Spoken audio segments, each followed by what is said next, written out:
Hello everyone, कैसे हैं आप सभी। उम्मीद है कि आप सब बहुत ही बढ़िया होंगे और आपकी पढ़ाई बहुत ही बेहतरीन तरीके से चल रही होगी। तो ये हमारा प्रश्नावली 3.2 का पार्ट 10 है। तो यहाँ पर जैसे कि पहला क्वेश्चन आज जो हमारा आज का है और हमारा प्रश्नावली 3.2 का 19वां क्वेश्चन है। किसी व्यापार संघ के पास 30,000 रुपयों का कोष है जिसे दो भिन्न भिन्न प्रकार के बांडों में निवेशित करना है। प्रथम बांड पर 5% वार्षिक तथा द्वितीय बांड पर 7% वार्षिक ब्याज प्राप्त होता है। आव्यूह गुणन के प्रयोग के द्वारा यह निर्धारित कीजिए कि 30,000 रुपयों के कोष को दो प्रकार के बांडों में निवेश करने के लिए किस प्रकार बांटें जिससे व्यापार संघ को प्राप्त कुल वार्षिक ब्याज, पहला क्वेश्चन इसमें पूछा है वार्षिक ब्याज कितना हो 1800 हो और दूसरा जो पूछा है उसमें वार्षिक ब्याज कितना हो 2000 हो। तो हमें यहाँ पर दो क्वेश्चन पूछा है जब वार्षिक ब्याज कितना हो 1800 और 2000। तो पहले हम पहले वाले से सॉल्व करेंगे। तो क्या करेंगे यहाँ पर, अब हम इसको क्वेश्चन हमने पढ़ लिया है। क्या कहा है एक बार आप देखिए, 5% प्रथम बांड पर वार्षिक दिया है और 7% द्वितीय बांड दिया और कुल वार्षिक ब्याज जो है हमारा 1800 दिया है और दूसरे में 2000 पे लगाना है। तो यहाँ पर मान लेते हैं कि माना पहले बांड में निवेशित राशि क्या हो जाएगी x, क्योंकि हमें पता नहीं है तो हम मान लेते हैं कि x निवेशित राशि दी है और यहाँ पर यह दिया है कि निर्धारित कीजिए कि 30,000 रुपयों के, ये तो पता है कि कितना टोटल है लेकिन हमें कितना कितना दिया है ये नहीं पता। तो इसके लिए मान लेते हैं यहाँ पर हम पहला क्वेश्चन सॉल्व करेंगे। पहले यहाँ पर ए है ये हमारा। तो माना पहले बांड में निवेशित राशि, मान लेते हैं कि कितने राशि है निवेशित, क्या है यक्स मान लिए। अब दूसरा बांड हमें पता है कि टोटल तो हमारा पता है 30,000, लेकिन अब पहला बांड पता चल चुका है तो दूसरे निवेशित बांड को निकालने के लिए क्या करेंगे, उस 30,000 में से यक्स को घटा देंगे तो हमें पता चल जाएगा दूसरा निवेशित बांड। तो यहाँ पर लिख देते हैं दूसरा निवेशित। यहाँ से क्या करेंगे 30,000 माइनस यक्स, ये तो हो गया। यहाँ पर जो प्रथम बांड पर 5% और द्वितीय बांड पर 7% वार्षिक ब्याज प्राप्त होता है। तो क्या करेंगे यहाँ पर जो ये हमारा प्रथम निवेशित बांड है और ये द्वितीय निवेशित बांड है, इसको हम क्या करेंगे पहले लिखेंगे। यहाँ पर ये क्या कहा, यहाँ पर एक और चीज़ कहा आव्यूह गुणन के द्वारा, इसलिए हम इसको आव्यूह के माध्यम से करेंगे। ये बात आप सभी को याद होना चाहिए कि यहाँ पर क्या कहा है। यहाँ पर हमने कर दिया। अब पहले प्रथम बांड पर 5% और द्वितीय बांड पर 7%। तो यहाँ से क्या करेंगे 5, यहाँ पर प्रतिशत लगा था, प्रतिशत हटाने के लिए हम क्या करते हैं 100 से भाग करते हैं। तो यहाँ से हम 5 में 100 से भाग कर दी। यहाँ पर द्वितीय बांड पर कितना है 7% है तो 7 लिखेंगे और इसको प्रतिशत को हटाने के लिए हम क्या करेंगे 100 से भाग कर देंगे। तो यहाँ से ये हो गया है और यहाँ पर कुल वार्षिक ब्याज जो हमारा कितना है, कितने रुपए हैं 1800। तो ये हमारे यहाँ पर हो गया 1800, यहाँ पर हो गया। अब हम इसको क्या करेंगे सॉल्व करेंगे। तो वही मेथड है, पहली पंक्ति पहला स्तंभ। तो यहाँ से यक्स का गुणा क्या करेंगे 5/100 में करेंगे। तो यहाँ पर से क्या हो जाएगी यक्स गुणे 5/100 प्लस इन दोनों का गुणा, ये 30,000 माइनस जो हमारा यक्स है इस पूरे का गुणा इसमें होगा। ये बात याद रखिए क्योंकि ये पूरा था निवेशित बांड, तो इसका पूरे का गुणा इसमें होगा। तो यहाँ पर हम क्या करें कोष्टक लगा के करेंगे 30,000 माइनस यक्स गुणे 7/100 बराबर 1800। यहाँ पर ये हो गया 5 में यक्स का गुणा होगा तो क्या हो जाएगा 5 यक्स बटे 100। यहाँ पर प्लस का चिन्ह है, प्लस का चिन्ह लगा देते। अब 7 का गुणा हमारा 30,000 में होगा तो कैसे करेंगे 7 त्रिक 21 लिख दिया। अब कितने जीरो थे 1 2 3 4, अब 4 जीरो बढ़ा देते हैं यहाँ पर, तो 3 1 4 जीरो हो गया। और इस 100 का भी तो गुणा हुआ होगा तो बट्टे में क्या कर देंगे 100 कर देंगे। माइनस का चिन्ह है तो माइनस लगा देते हैं।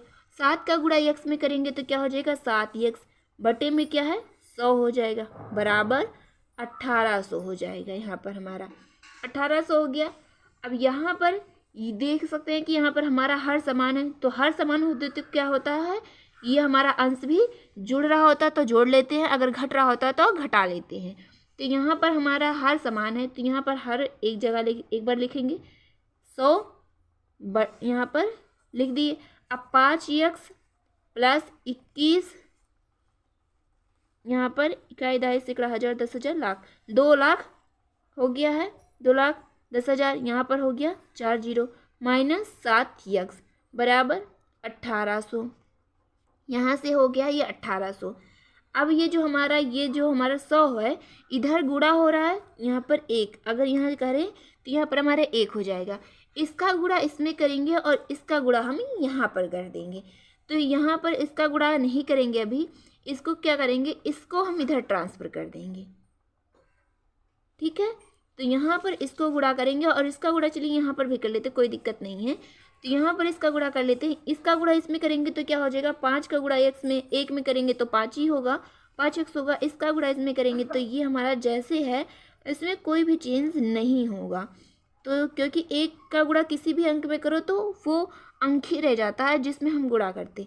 अब इसमें क्या है 1800 में 100 से गुणा करेंगे तो 2 जीरो यहाँ पर क्या हो जाएगा बढ़ जाएगा, तो यहाँ से हम 2 जीरो को बढ़ा लेते हैं 4 जीरो हो गया। अब यहाँ पर देख रहे होंगे कि 7 में से जब 5 जाएगा तो हमारे क्या हो जाएगा 2x, लेकिन माइनस में प्लस यहाँ पर 2,10,000 कर लेते हैं 4 जीरो है यहाँ पर 1,8,0,0,0 यहाँ से हो गया। अब हमें क्या करना है ये 2x यहाँ माइनस में है, हम इस पक्ष में ले जाएंगे तो क्या हो जाएगा हमारा प्लस में हो जाएगा। तो क्या करते हैं इसको हम इधर ट्रांसफ़र कर देते हैं और इसको इधर ले आते हैं। तो यहाँ पर 21 है 4 जीरो बढ़ा लेते हैं माइनस यहाँ पर इसको ले आते हैं तो यहाँ पर हो जाएगा, इसको हमने लिख लिया। अब इस 2x को इधर लिखेंगे तो यहाँ ये प्लस में हो गया। इन दोनों को हम घटाएंगे तो 4 जीरो ऐसे ही हो जाएगा। अब अगर नहीं आता तो आप ऊपर नीचे कर सकते हैं, 4 जीरो के नीचे 4 जीरो तो ये तो कर दिया। अब बचा 21 और 18। अब आपको पता है 11 में से 8 को घटाना आपको आता है 3 आता है, फिर यहाँ से 1 में से 1 जाएगा तो हमारा 0 हो जाएगा। तो यहाँ पर आपको पता चल गया कि यहाँ पर कितना आएगा ये हो जाएगा। अब यहाँ से 2x, यहाँ पर 2 का क्या हो रहा है गुणा हो रहा है, इधर आएगा तो क्या हो जाएगा भाग हो जाएगा। तो यहाँ से क्या हो जाएगा यहाँ से बटे में आ जाएगा भाग में आ जाएगा, यहाँ पर x हो गया। ये हमारा कट रहा है तो काट देंगे 2 एक अन्य में 2, 2 एक अन्य में 2, यहाँ से 1 बचा रहा होगा 2 पच्चे 10। अब यहाँ पर ये 3 जीरो है तो 3 जीरो इसको उतार देते हैं। यहाँ से क्या हो जाएगा x बराबर 15,000 कितना हो गया इकाई दहाई सैकड़ा हज़ार 10,000, यहाँ से हो गया x बराबर 15,000। ये हो गया हमारा x का मान। और x हमने किसको माना था, माना किसको था, माना पहले बांड में निवेशित राशि। तो यानी कि हमारा जो पहले बांड में निवेशित राशि था वो क्या था 15,000 था। यहाँ पर हम लिखते हैं कि पहले बांड में निवेशित राशि कितना 15,000। अभी हमें दूसरे बांड में निवेशित राशि ज्ञात करनी है, तो ज्ञात कैसे करनी है ये तो आपको पता चल गया होगा कि कैसे करते हैं। दूसरे बांड में निवेशित राशि बराबर क्या हो जाएगा, यहाँ से 30,000 इकाई दहाई सैकड़ा हज़ार 10,000, 30,000 माइनस x था, यही था। अब हमको जब x का मान पता है तो हम क्या करेंगे यहाँ पर x की वैल्यू रख देंगे। तो यहाँ से 30,000 माइनस 15,000, यहाँ से 15,000। अब इसको जब घटाएं तो यहाँ पर क्या हो जाएगा 3 हो जाएगा, 3 जीरो ये, और 10 में से 5 जाएगा तो 5 और 2 में से 1 जाएगा ये। यहाँ पर क्या हो गया पहले बांड में निवेशित राशि 15,000, दूसरे बांड में निवेशित राशि भी 15,000। तो यहाँ पर अभी हमने इसका जो हमारा 19वां क्वेश्चन था, 19वें क्वेश्चन में हमारा 2 क्वेश्चन पूछा था। जब वार्षिक ब्याज हमारा 1800 हो तो हमने इसको सॉल्व किया तो हमारा पहला बांड 15,000 का आया और दूसरा बांड भी 15,000 का आया। लेकिन यहीं पर सारी चीज़ें समान हो, लेकिन वार्षिक ब्याज अगर 2,000 हो तब हमारा पहला बांड निवेशित बांड कितना होगा और दूसरा निवेशित बांड कितना होगा, ये हमें दूसरा क्वेश्चन हमसे पूछा। तो चलिए दूसरा क्वेश्चन भी इसका देख लेते हैं कि कैसे करना है। बी हमने डाल दिया ये हमारा। अब यहाँ पर हम क्या करेंगे, कितने कितने थे हमारे पास 30,000 थे और उस पर 5% का वार्षिक ब्याज लग रहा था, एक पर और एक पर 7, दूसरे बांड पर 7% के वार्षिक ब्याज। वार्षिक ब्याज कितना दिया गया था, हमारा वार्षिक ब्याज हमारा मिला था 20,000, 2,000 पर हमें निकालना है। तो चलिए कर लेते हैं। माना यहाँ पर क्या मानेंगे, माना पहले बांड में निवेशित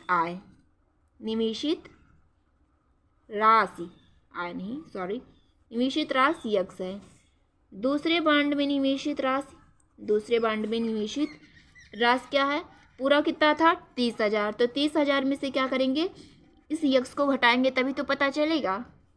अब हमारा जो था x था 30,000 माइनस x, ये यहाँ पर 5/100, क्यों 5/100, 5% पहले का था और यहाँ से 100, और प्रतिशत को जब हम हटाते हैं तो हम 100 से भाग करते हैं।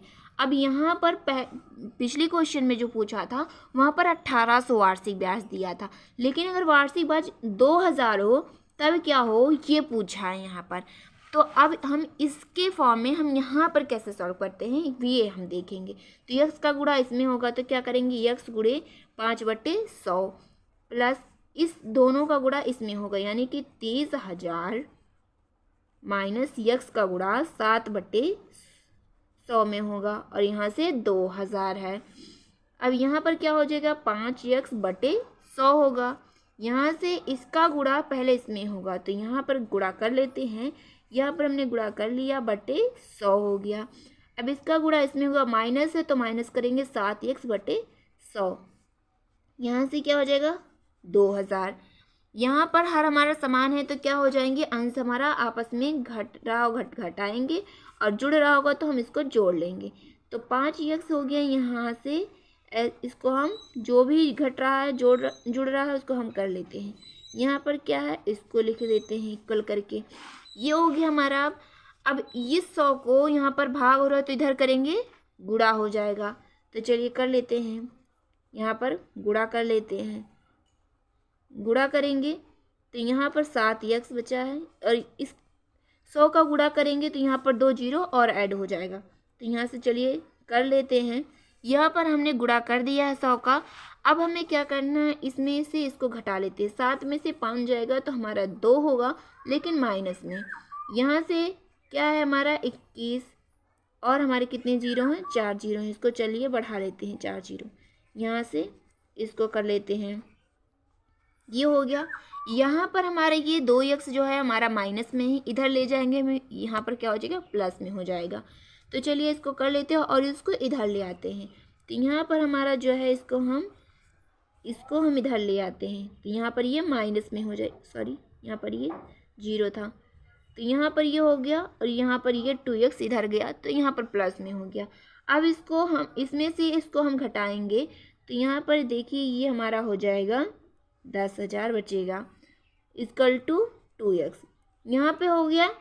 अब हमें क्या करना है कि ये जो 2 है इधर गुणा हो रहा है, इधर ले आएंगे तो क्या हो जाएगा भाग हो जाएगा। तो चलिए कर लेते हैं, यहाँ पर /2, यहाँ पर x।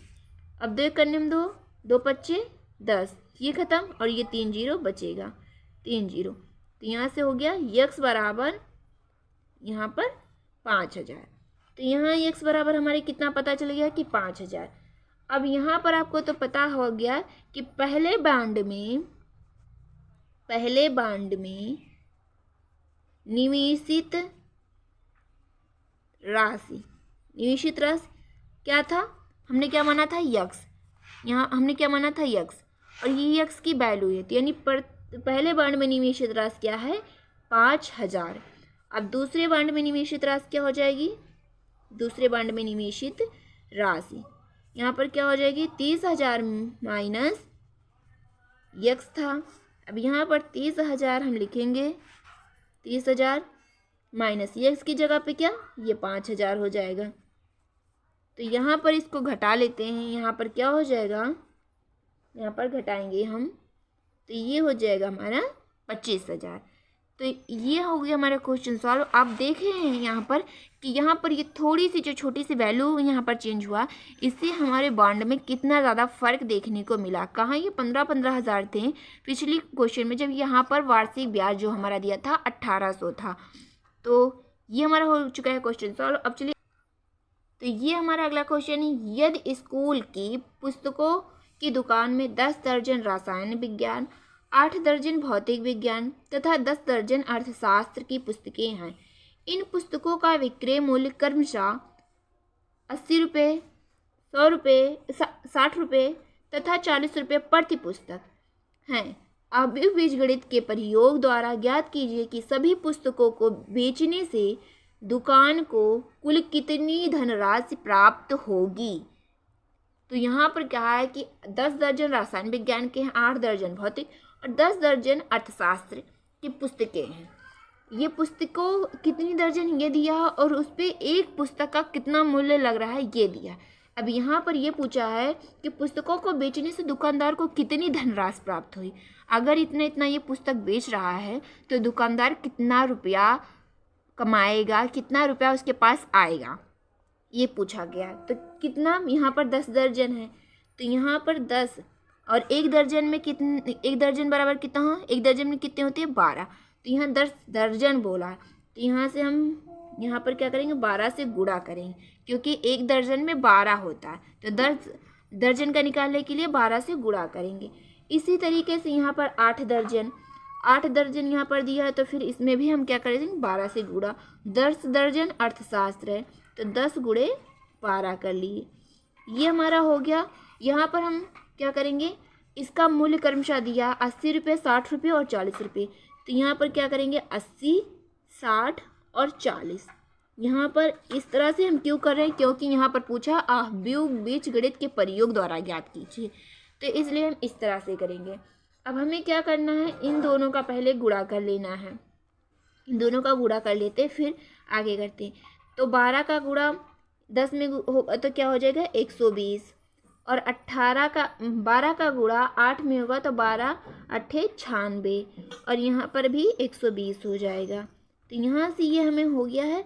अब हमें क्या करना है, इसका गुणा करना है। चलिए पहली पंक्ति उठाएंगे, पहला स्तंभ, ठीक। तो 120 गुणे 80 प्लस 96 गुणे 60 प्लस 120 गुणे 40, ये हमने कर लिए यहाँ पर। तो यहाँ पर हमने कर लिया है। अब हमें क्या करना है कि इसका गुणा करना है। तो 0 का गुणा क्या करेंगे, यहाँ पर क्या करेंगे, इन 0 को भूल जाइए, बस 12 का 8 में। अगर आपको नहीं आता तो आप ऐसे ही ऊपर नीचे करके कर सकते हैं, लेकिन मैं यहाँ पर डायरेक्ट करके बता रही हूँ। 12 8 96 हो गया और ये 2 0 थे तो 2 0 बढ़ा देते हैं। अब यहाँ पर प्लस का चिन्ह था तो प्लस का चिन्ह लगा देते हैं, हो गया। अब यहाँ पर 96 का 60 में गुणा तो होगा, लेकिन अगर थोड़ा सा इसको सिंप्लीफाई करना हो जिससे जल्दी हो जाए तो यहाँ से 96 गुणे 6 लिखेंगे। 6 36, 3 हासिल बचा और 9 6 का पहाड़ा पड़े 9 बार तो 6 9 54, 54 में 3 जोड़ेंगे तो 57 हो जाएगा हमारा। और 57 यहाँ पर ये हो गया 576। एक 0 हमने छोड़ दिया था तो उस 0 को हम यहाँ पर क्या करेंगे, लिख लेंगे। अब यहाँ क्या करेंगे, 12 का पहाड़ा पढ़ेंगे 4 बार तो 12 12 24 36 पर चौक 48 हो गया। यहाँ पर एक 0 था, यहाँ पर एक 0 था तो इस दोनों 0 को यहाँ पर लिख लेते हैं। अब यहाँ पर इसको क्या करेंगे, जोड़ लेते हैं। तो जोड़ना शुरू करेंगे तो यहाँ पर 0 है, 0 कर लेंगे। अगर आपको नहीं आता तो सारे को ऊपर नीचे करके जोड़ लीजिएगा, इसमें कोई दिक्कत नहीं है। तो यहाँ से हमारे यहाँ पर 6 होगा, यहाँ पर 8 है, 8 7 15 और 15 6 21 हो जाएगा। यहाँ से हमारा कितना बचा है, 2 बचा है। अभी हमारा हासिल कितना बचा है, 2 बचा है। 4 ये 5 9 हो गया, 9 9 18, 18 2 20। तो यहाँ से हो जाएगा 20। तो ये हो गया हमारा आंसर। यहाँ पर पूछा था कि पुस्तकों को बेचने से दुकानदार को कुल कितनी धनराशि प्राप्त होगी। तो पुस्तकों को बेचने से दुकानदार को 20,160 रुपये की धनराशि प्राप्त होगी। तो ये हमारा आंसर हो गया। उम्मीद है कि आपको सारी चीज़ें समझ में आ गई होंगी, कहीं कोई दिक्कत परेशानी नहीं होगी। मिलते हैं अगली वीडियो में, तब तक के लिए जहाँ भी खुश रहिए, मस्त रहिए।